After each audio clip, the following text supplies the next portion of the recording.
From the first days of Nazi rule, education was central to Hitler's thinking. Throughout Germany, schoolchildren were taught about the superiority of the Aryan race and how the Third Reich would dominate the world for 1,000 years. Was wir vom kommenden Deutschland ersehnen und erwarten, das müsst ihr, meine Jungens, erfüllen.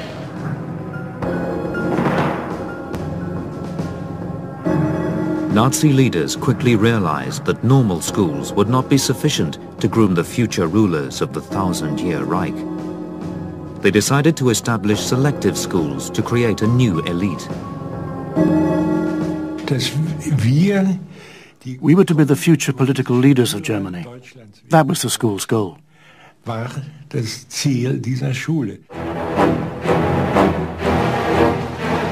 schools were run like army barracks.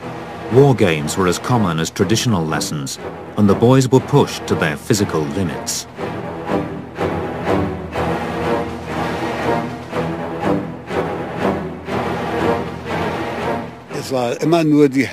Toughness was the order of the day. Any display of weakness was despised. There was no pity. Boys were taken on school outings to Jewish ghettos and concentration camps. Trust no fox in the woods. Trust no Jew on his oath. That was essentially it. The evil Jew kept turning up. For us, it was a given that Jews were evil.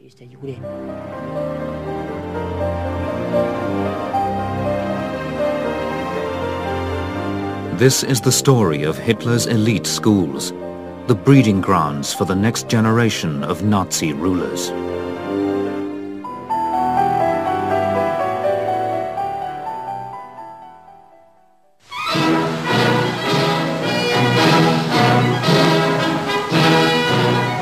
In April 1933, Hitler received a unique birthday present.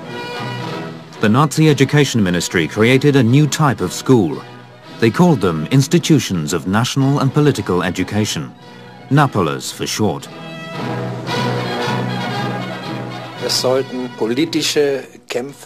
They wanted to mold political fighters on the basis of National Socialist ideology.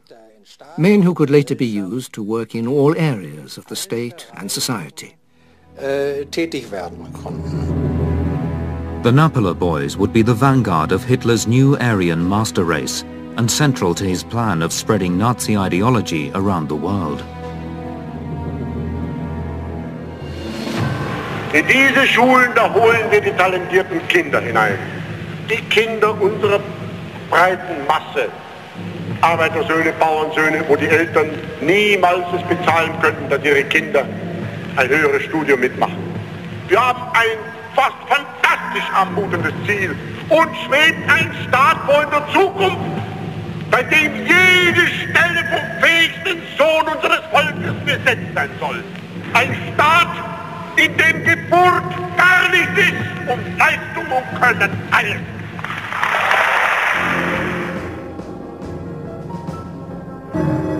It was Hitler's intention that the Napole boys would become the new ruling class of Europe. They were destined for the top jobs in politics, industry, and above all, the military.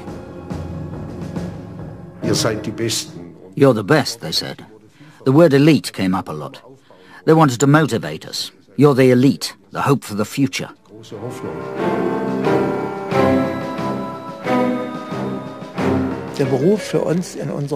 The job for our class was Gauleiter in Siberia. That was drummed into us. Heinrich Himmler, head of the SS, took a personal interest in the Napole schools. Himmler was already using military academies to turn young men into elite SS fighters. Now he planned to use the Napoles as feeder schools. He was determined to attract the very best pupils. Listen, my boy. The Führer is starting a new school. You're doing well and your parents are Nazis. They want children like that. You'd love it, my little Aryan flag bearer. Das wäre doch was für dich, mein Wimpelträgerchen. candidates had to attend selection camps that were more about physical determination and courage than intellectual prowess.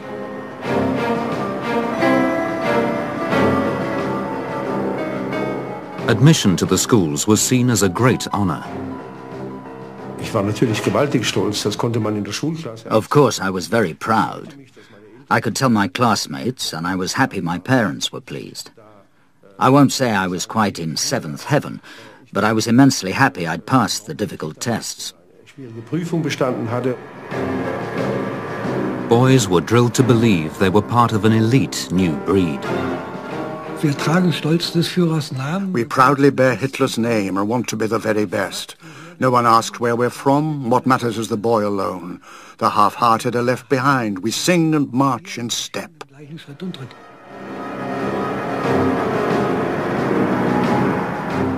If the Aryan race is the best, and the German people are the best of the Aryan race, and if we're the best of the Germans, then we're the best in the world.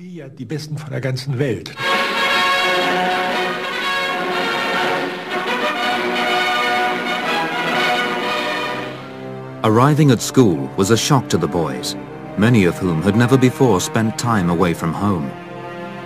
The new clothes were like an army uniform, and classes were called platoons. The first thing we had to learn was to obey. This was supposedly because only someone who can obey can give orders. There were frequent dormitory checks, kit inspections, and flag days. We marched from morning till night. After we were woken up, we went to the yard and lined up for early morning sport. We did sport together and then showered. Then we got dressed, lined up, and marched to breakfast. Then we went to our rooms, lined up again, and marched to our lessons.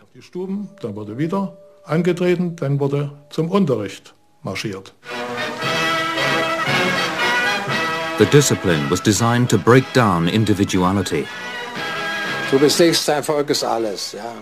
You're nothing. Your nation is everything. The individual no longer counted. The only thing that counted was the community, which marched to prescribed rules.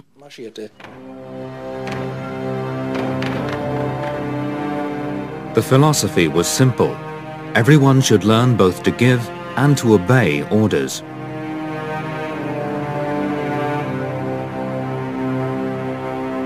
Boys dealt harshly with anyone who wouldn't conform. We beat up one boy. I can still see the red wheels on his back because we hit him with our leather belts. Tests of courage became part of the daily routine. If you showed weakness, you were a sissy, a coward, a disgrace to the whole squad or the whole legion.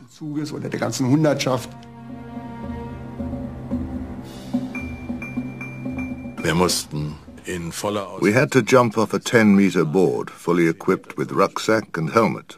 When you hit the surface of the water, the helmet's chin strap would almost rip your head off.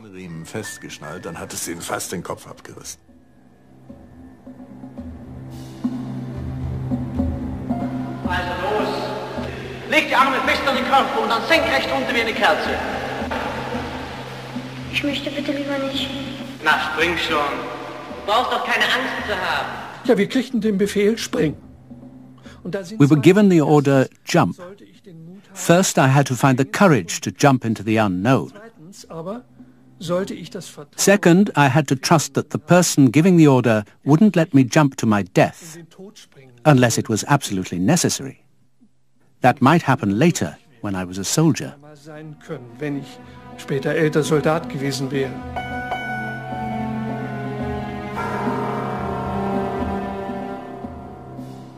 Boxing was seen as the perfect test of brain and brawn. Die körperliche Belastbarkeit wurde bis an die Grenze getrieben. When we boxed, boys from older squads were often brought in. The physical difference between 12 and 14-year-olds are huge. They really beat us up. It was all about toughness.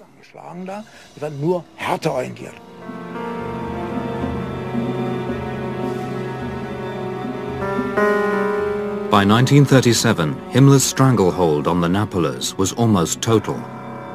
But other leading Nazis had grown jealous.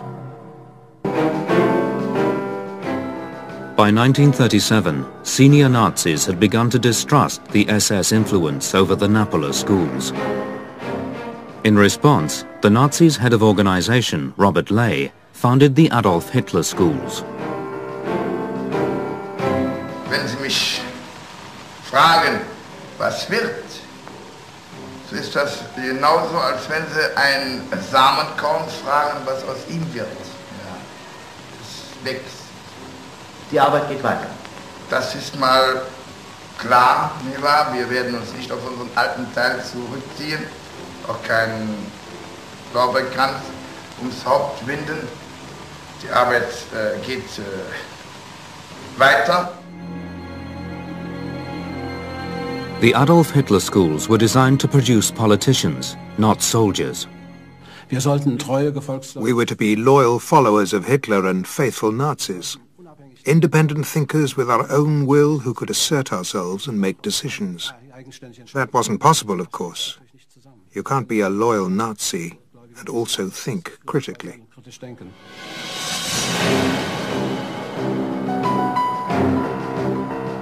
Robert Ley himself set a poor example to the boys.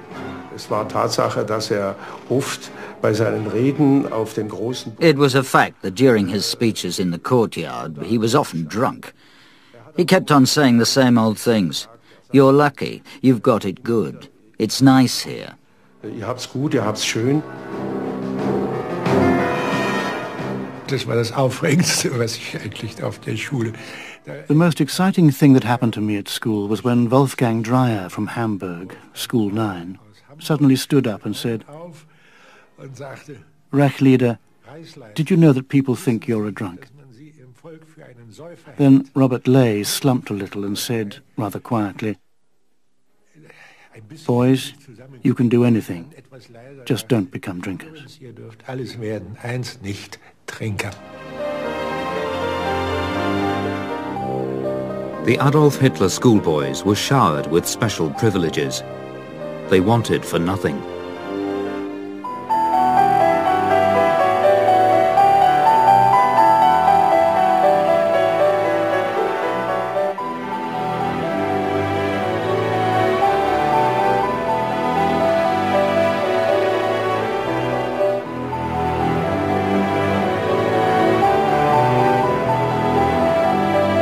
Es wurde uns viel geboten an Reisen. We had a lot of opportunities, trips, maneuvers, as we called them. We could go skiing, and we went to the Alps and the lakes. That was unusual for a boy in those days.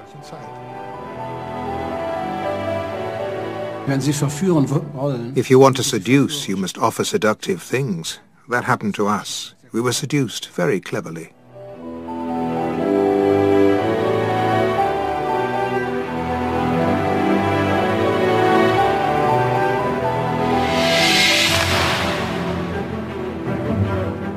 The most exclusive of all the elite schools was the Reichsschule at Feldafing near Munich. Here boys boarded in mansions abandoned by wealthy Jewish businessmen. Das waren also Villen von jüdischen Eigentümern, die entweder They were mansions that used to be owned by Jews. They had either sold up because of the pressure of the boycott on April 1st, 1933, when it didn't look as though they could stay, or they'd fled the country without selling. das Weite gesucht haben.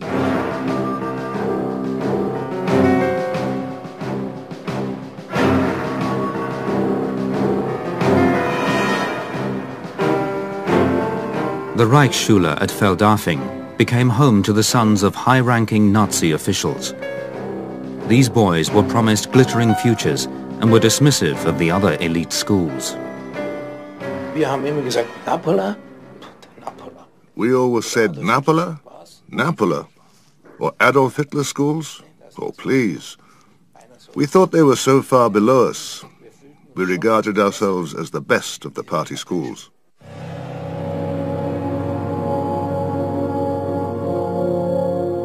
In all Hitler's schools, lessons were taught within the context of Nazi philosophy. So maths was reborn as the science of war.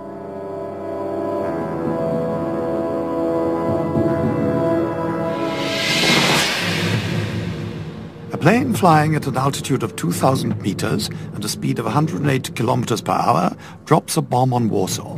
When and where does the bomb hit the ground? In history, the main topic was the Treaty of Versailles, the peace settlement that humiliated Germany at the end of the First World War. We were constantly reminded of that shameful peace because we had to recover the territories that were lost in 1918 and 1919. We definitely had to get them back.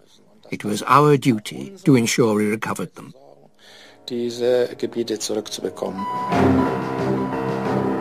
Hitler's schoolboys also had to learn languages to be ready one day to rule over the greater German Empire. We were to be sophisticated, multilingual. I remember a teacher joking, "You're nothing until you speak 10 Arabic dialects without a trace of German accent." Boys were meant to be as confident on the dance floor as on the battlefield.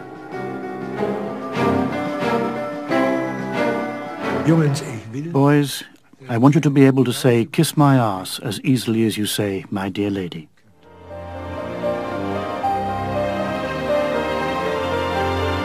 The future leaders of Germany were expected to gain experience of working in industry and on the land.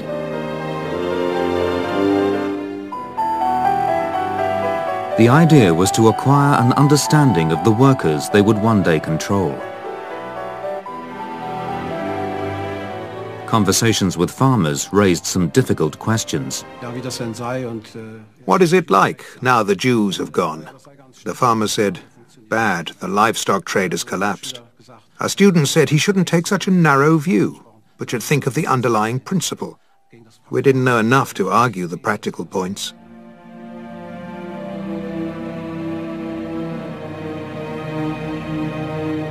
Although the elite Nazi schools boasted of excellence, educational standards were poor.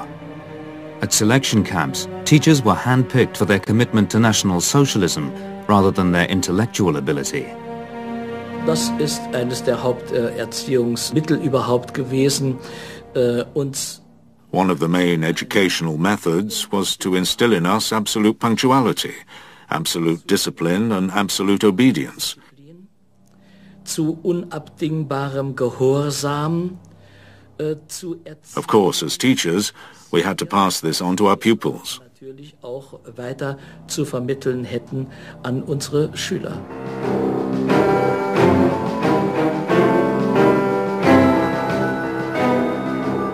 Ich habe deutlich gemerkt, dass die Erzieher, die wir hatten, It was clear that our teachers were recruited from the Hitler Youth. They were good comrades and had the best intentions, but not enough knowledge. So, by today's standards, I think we were poorly educated. ein bisschen Provinz.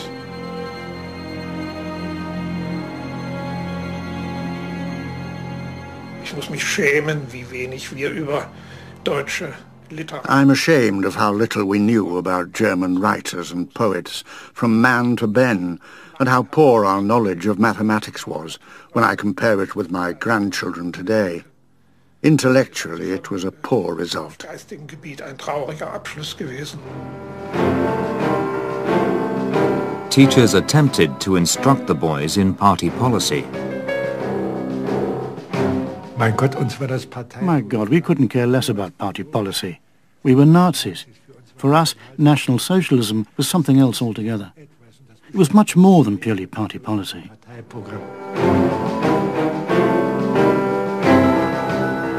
The son of leading Nazi Martin Bormann had to ask his father for clarification. Vati, jetzt sag mir mal, was ist eigentlich Nationalsozialismus? Dad, tell me, what is National Socialism? And that was after 3 years of instruction on Mein Kampf and party policy. My father was clearly quite surprised by the question. His answer was a sentence that hit the nail on the head. National Socialism is the Führer's will, full stop. He dictates the full stop, too. All pupils were trained to follow the Führer's orders to the letter. They learnt his speeches word for word and carried his photograph in their breast pocket. Die Erde ist ein Wanderpokal. Die Erde ist nicht für feige Völker da, nicht für Schwache und nicht für Faule, sondern die Erde ist da für denjenigen, der sie sich nimmt. Hitler's academies had been loosely modelled on the British public school system. There was even a visit to one school by a class from Eton. Ich finde es sehr schön. Vieles ist noch fremd für mich. Ja, und es ist eine sehr gute Gelegenheit, sich kennenzulernen. Nanik, ich meine, wir kommen doch gut aus miteinander. Ja, gewiss.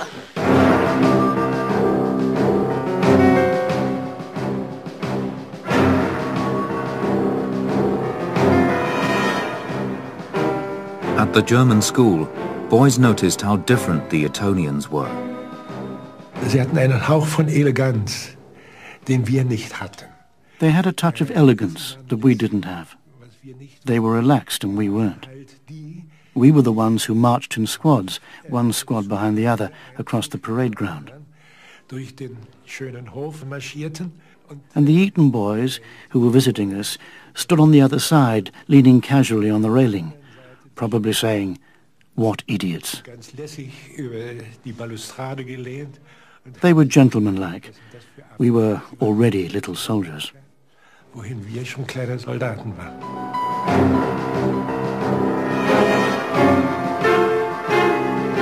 One subject came to dominate Hitler's classrooms more than any other. The problem of what to do with the Jews.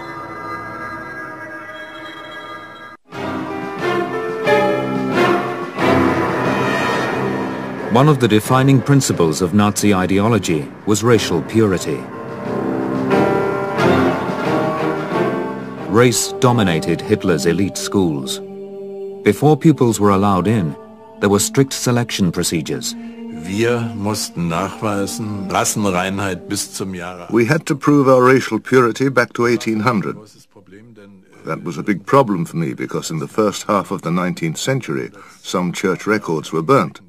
So there were gaps in my family tree. Und das war für mich also ein richtiger Schock.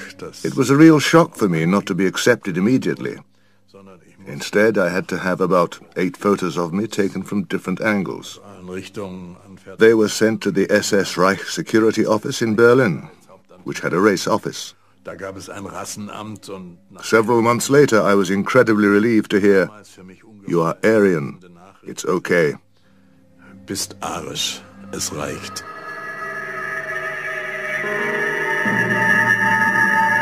From the very start of Nazi rule, all German schoolchildren were taught about race.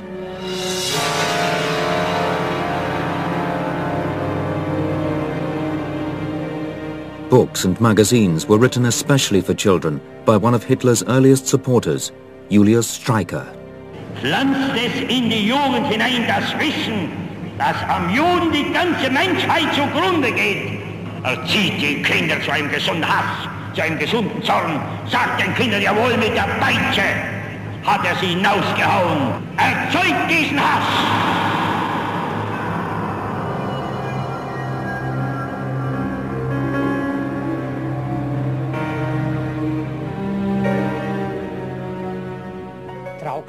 Trust no fox in the woods. Trust no Jew on his oath.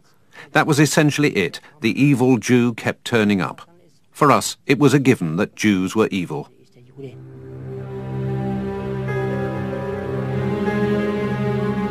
At first, some teachers refused to conform.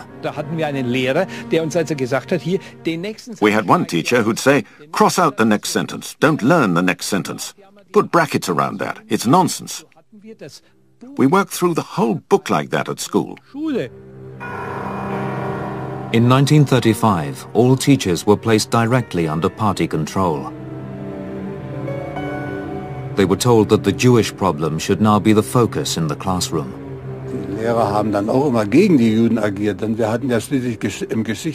The teachers always attacked the Jews. In our history lessons, we also had racial science, where we were told that the Aryan race was better. This so-called racial science was used to prove the inferiority of the Jewish race.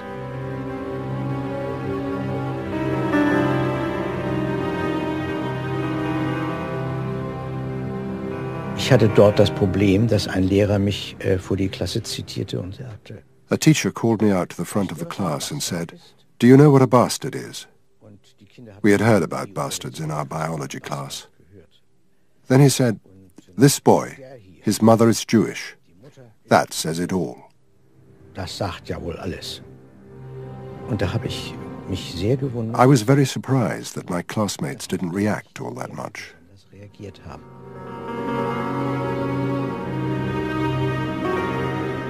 Children were forced to face a panel of SS medical staff.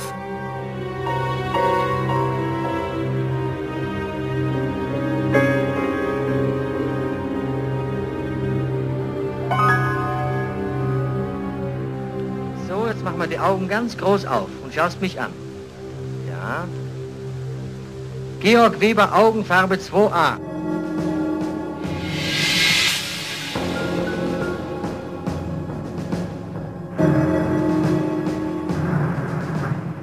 Das waren SS-Ärzte? SS doctors visited the school. Tables were set up in the gymnasium. We were weighed and our skulls were measured. Then we were classified.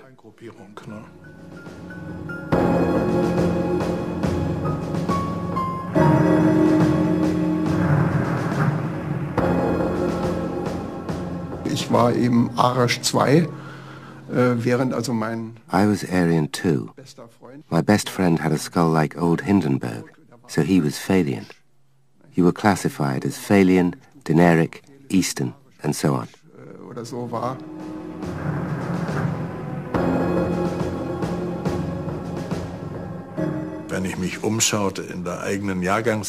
When I looked around at the boys in my year, we certainly weren't all ideal Aryan types. There were plenty of boys with round Saxon heads or Bavarian Dinaric profiles with a hooked nose.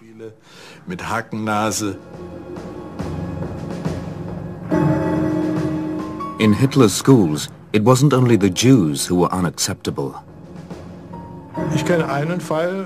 I know one case of a boy with a round skull and face. I don't want to mention his name. He had to leave the school. They said he was pure Eastern. In Latin lessons, boys were taught how the Roman Empire dealt with Jews. But the Holocaust was never mentioned.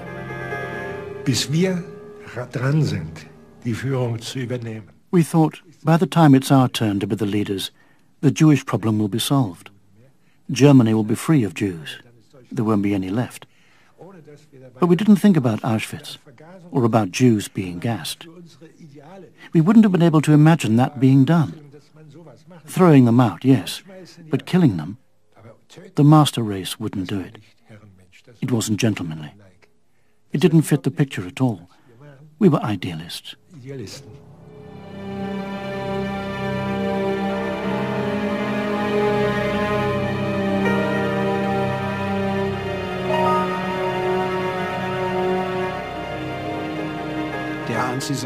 Anti-Semitism was explained and justified as an historical phenomenon. We were told about the pogroms in Worms, Speyer and Vienna. It was obvious the Jews were evil. We didn't know why, just that they had always been like that, and they'd always lived in ghettos. In August 1941, a group of boys from Annapolis school were taken on a trip to a ghetto in the Polish town of Łódź, then called Litzmannstadt.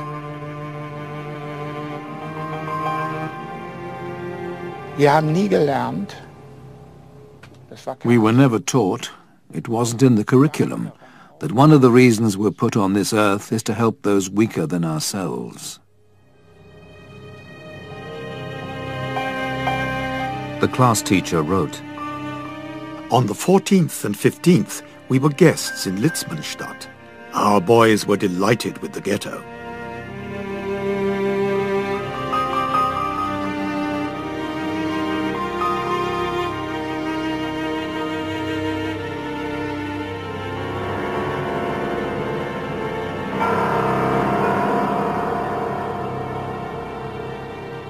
boys were also taught about concentration camps. Some called them concert camps. Ich hatte gehört von einem Konzertlager. I'd heard of a concert camp. I called it that. The people who went there were completely pig-headed and couldn't stand our Adolf at all, even though he wanted to do good for our people. That's what we thought. Doch, da machen wir wenig Federlesen. Die kommen zu ihrer weiteren Ausbildung in ein Konzertlager, wo man ihnen dann so lange die Flötentöne beibringt, bis sie sich an eine taktvolle Mitarbeit gewöhnt haben. Pupils from the Adolf Hitler School in Thuringia were taken on a class outing to the concentration camp at Buchenwald. We went there by bus.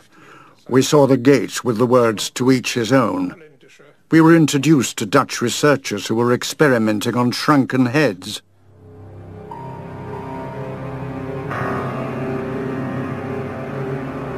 They were the heads of Polish prisoners. Man hat uns erzählt, dass in den niederländischen Kolonien We were told that in the Dutch colonies the headhunters did experiments on their beheaded enemies, and that Dutch researchers were continuing this work. For what purpose? I've no idea. Keine Ahnung.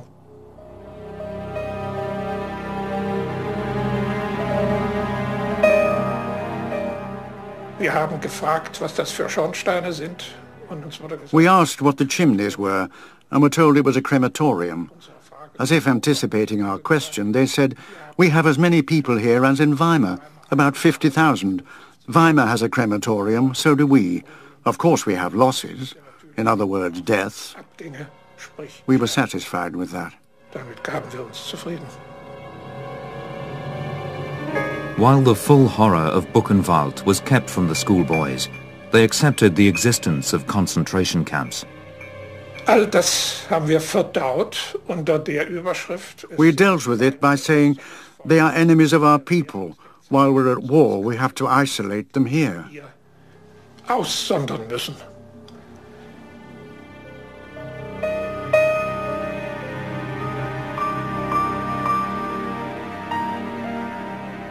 Das größte Verbrechen eigentlich, was an uns... Actually, the greatest crime that we were subjected to was that they eliminated any capacity for pity. Vollkommen ausgeschaltet wurde. We were to be capable of thinking, but not able to feel pity. Mitleiden sollten wir nach I'd say they succeeded in that. Das ist der Erziehung gelungen. There was no place for religion in Nazi Germany. It was swiftly removed from the curriculum. By 1942, only 1 in 4 of Hitler's schoolboys believed in God.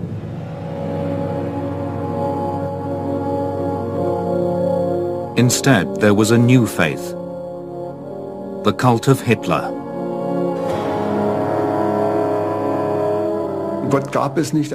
There was no God, but Providence gave us the Führer.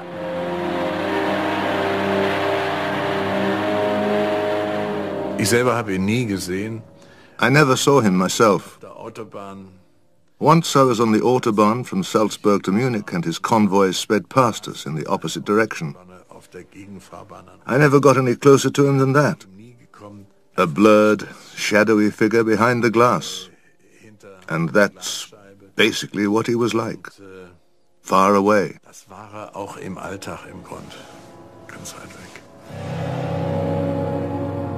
Hitler's schoolboys were determined to get close to their Führer. They lined parade routes for hours, desperate for a glimpse of their hero. That evening I wrote home to my parents. I saw the Führer. He walked past me. I so wanted him to look at me, but he just looked straight ahead, and I was very disappointed that he didn't look at me. We were devoted to him.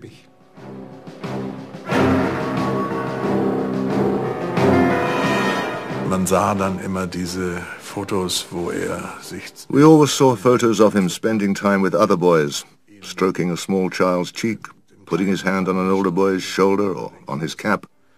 We'd have liked that. After all, we were Adolf Hitler schoolboys. We bore his name.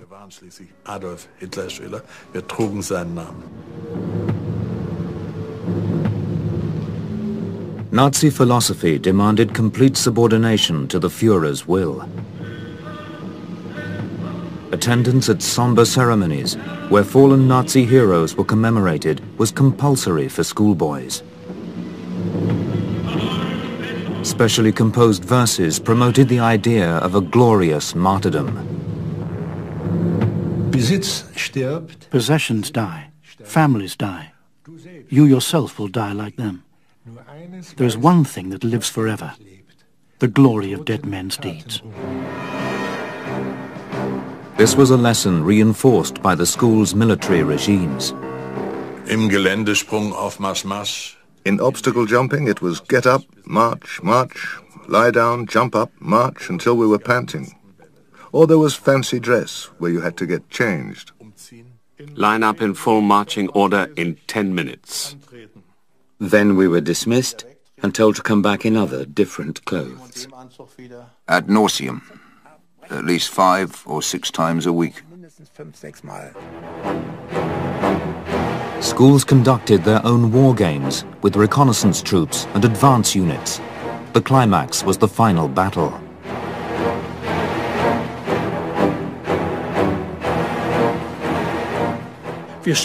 We died in the field games too. We had ribbons of life. When they were torn off, it meant the boy was dead. Pupils didn't have real weapons, but at Napola schools, boys were presented with a dagger engraved with the school motto, "Be more than you seem." We were very proud when we got the dagger. It was like a kind of initiation into manhood, like in a primitive society. But it worked. Ich überreiche dir ein äußeres Zeichen, dass du nunmehr vollständig zu unserer Gemeinschaft gehörst. Diese Waffe. Each dagger was also engraved with a personal message. Mine was, only real men have the strength to pit themselves against a hostile world. It came from Joseph Goebbels. Wenn einer von uns fallen soll, der andere steht für 2. Wenn einer von uns fallen soll, der andere steht für 2. Denn jedem Kämpfer gab ein Gott den Kameraden bei.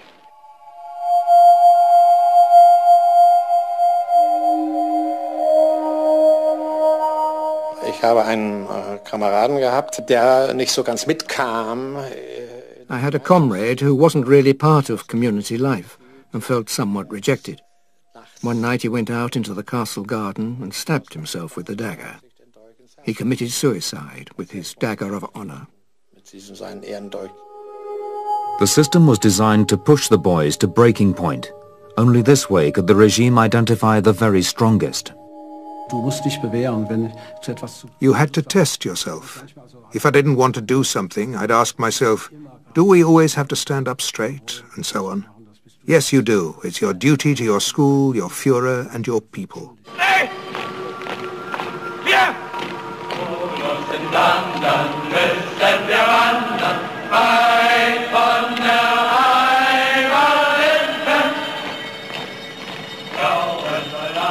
When the time finally came for troops to fight, boys still at school were afraid they might miss the action. After France in 1940, our teacher said, the war will be over before your final exams. We all thought, what a nightmare.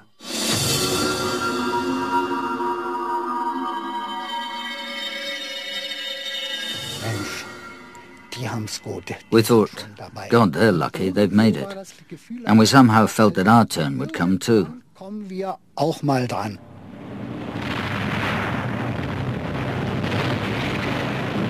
The schools promoted an idealized version of war.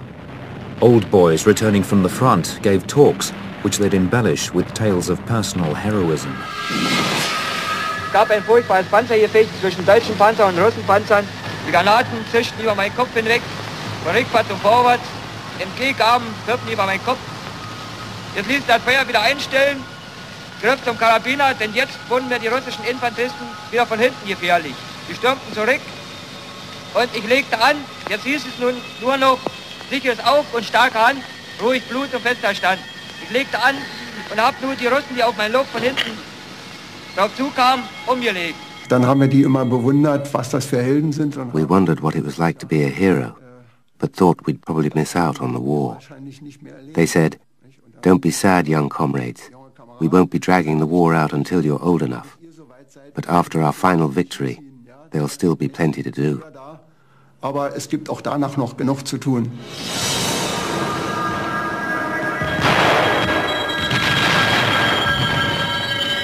Hölderlin, Hyperion. In Hölderlin's poem Hyperion, it says, "Messengers of victory descend, the battle is ours. Don't count the dead, not one was lost in vain." That's how they talked. Of course, no one mentioned being shot in the stomach and dying a miserable death.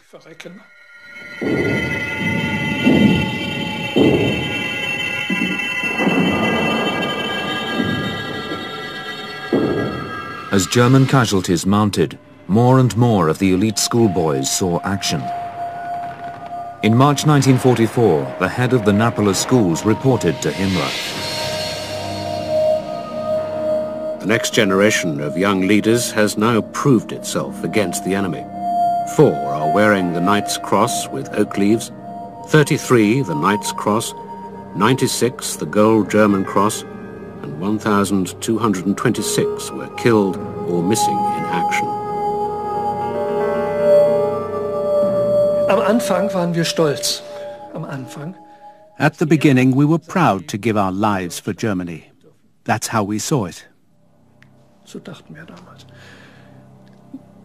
Dann wurden wir Then we were distressed because younger men who had been our older comrades at school were dying. Jüngere, die wir noch als Gruppenführer oder überhaupt als ältere Kameraden in der And it wasn't just our comrades who were dying. It was our fathers too. Kameraden, es fielen auch unsere Väter. In spring 1945, reinforcements were urgently needed when Berlin came under attack. Most of the senior boys from the Potsdam Napola school were drafted to the front. Their commander was August Heissmeyer, head of the Napola schools. He rallied them with stirring words. Der Führer ist in Berlin und ihr The Führer is in Berlin. You must be loyal to him. Wenck's army is on its way. In 24, or at the most 48 hours, we'll turn destiny around.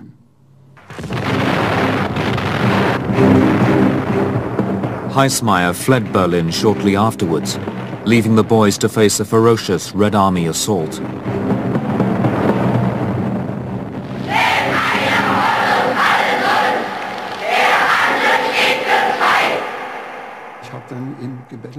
I begged my comrades to take me with them. I couldn't keep going. I was wounded and it was everyone for himself. I said to one boy, "I have a compass. Show me." I showed him. "Give it to me," he said. I said, "No, let me come with you, it's mine." "Give it to me or," he said, with his gun in his hand. Towards the end of the war, a group of Adolf Hitler schoolboys joined the Werewolves, an undercover movement dedicated to sabotage deep behind enemy lines. Hier spricht der Sender Werwolf, der Sender der deutschen Freiheitsbewegung in den The movement had its own radio station to broadcast its successes to the nation. In February 1945, 2 Adolf Hitler schoolboys, both undercover werewolves, were caught spying on American troop movements. They were found guilty of espionage and handed the maximum sentence, death by firing squad. They were 16 and 17. Up to the end of the war, I was learning to die for my fatherland, but I didn't learn to live for it. Our thinking was, you're nothing, your people are everything. Germany must live, even if we must die. Germany, you will shine, even if we die. Many of the elite schoolboys ended up in prisoner of war camps, but they still dreamed that Germany would triumph. Ich war schon in Gefangenschaft. Ein strahlender Maitag. I was a prisoner of war. It was a beautiful day in May, with a slight breeze in a steel blue summer sky. A kind of air wave came along. I don't know what it was, but in my disappointment on the one hand and gullibility on the other, I thought it was the last ridge of a pressure wave from a miracle weapon. The air had to come from somewhere. Irgendwo muss ja dieser Windzug herkommen.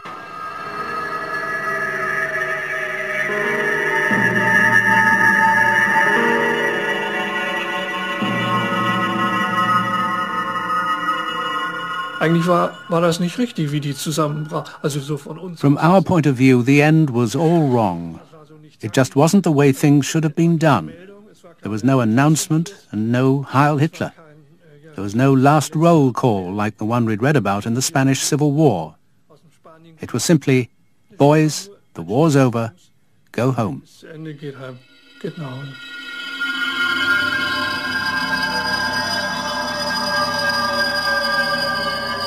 It was only later that the boys began to realize what their education had been for. All those things they'd done to us had a specific aim. And that aim, it becomes clearer to me every year, was a hero's death.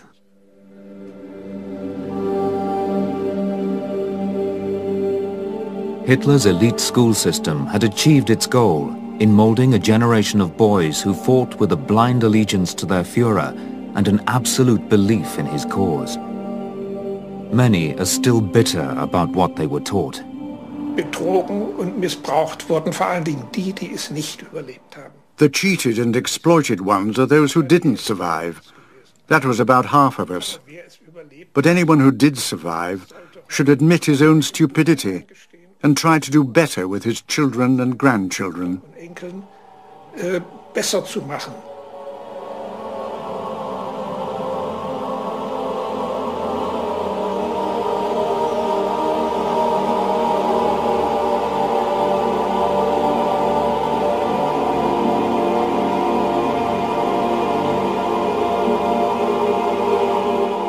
Hitler's Children continues at the same time next Saturday.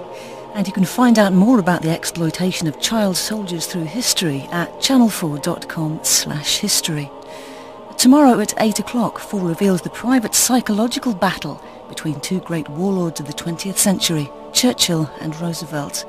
Coming up next tonight is Big Brother.